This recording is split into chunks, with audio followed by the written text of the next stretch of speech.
ഞാവൽപ്പഴം വിട്ട് വാറ്റിയ മദ്യമായ ഒരാൾ പിടിയിൽ. വരന്തരപ്പള്ളി സ്വദേശി രമേശാണ് ഓട്ടോറിക്ഷയിൽ മദ്യം എത്തിച്ച് വിൽപ്പന നടത്തുന്നതിനിടെ പിടിയിലായത്. നല്ല പ്രൊഫഷണലായി ഈ ഞാവൽപ്പഴം ഇട്ട് വാറ്റി അത് വിൽപ്പന നടത്തിയിരുന്ന ആളാണ് ഈ രമേശ് എന്നുള്ളതാണ് എക്സൈസ് പറയുന്നത്.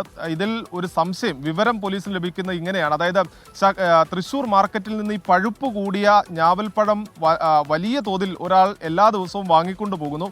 അങ്ങനെ ഒരു വിവരം എക്സൈസിന് ലഭിച്ചതിന്റെ അടിസ്ഥാനത്തിലാണ് ഈ രമേശിനെ എക്സൈസിന്റെ നിരീക്ഷണത്തിലേക്ക് കൊണ്ടുവന്നത്. ഈ തൃശ്ശൂരിൽ തന്നെ ഒരു വാടക വീട് എടുത്തതിന് ശേഷം രമേശൻ ആ വാടക വീട്ടിൽ ഈ ഞാവൽപ്പഴം എത്തിച്ച് ചാരായം വാറ്റുകയായിരുന്നു എന്നുള്ളതാണ് പറയുന്നത്. അങ്ങനെ ചാരായം വാറ്റി 1000 രൂപയാണ് 1 ലിറ്റർ ഈ ചാരായത്തിന് വാങ്ങിക്കൊണ്ടിരുന്നത്. ഈ ഓട്ടോറിക്ഷയിൽ എവിടെയാണോ സാധനം എത്തിക്കേണ്ടത് അവിടെ ഈ ഓട്ടോറിക്ഷയിൽ സാധനം എത്തിച്ച് നൽകും. അതിന് 1000 രൂപ വാങ്ങുക, ഇതായിരുന്നു രമേശന്റെ രീതി. വരന്തരപ്പള്ളിയായ സ്വദേശിയായിട്ടുള്ള രമേശൻ പക്ഷേ സ്വന്തം വീട്ടിൽ നിന്ന് മാറി കൊഴുക്കുള്ളി എന്ന് പറയുന്ന സ്ഥലത്ത് ഒരു വീട് തന്നെ വാടകയ്ക്കെടുത്ത് അവിടെ ചാരായം വാറ്റ് നടത്തുകയായിരുന്നു എന്നുള്ളതാണ് എക്സൈസ് കണ്ടെത്തിയിരിക്കുന്നത്. ഇന്നലെ അങ്ങനെ എക്സൈസിന് ലഭിച്ച വിവരത്തിന്റെ അടിസ്ഥാനത്തിൽ നിരീക്ഷണമടക്കം ശക്തമാക്കിക്കൊണ്ടാണ് ഇന്നലെ ഈ രമേശിനടുത്തേക്ക് എക്സൈസ് എത്തി. ആ ഓട്ടോയിൽ യാത്രക്കാരായി കയറിക്കൊണ്ടാണ് അവസാനം ഈ ചാരായം പിടിച്ചിരിക്കുന്നത്. എന്തായാലും 5 ലിറ്റർ ചാരായം കണ്ടെടുത്തിട്ടുണ്ട്.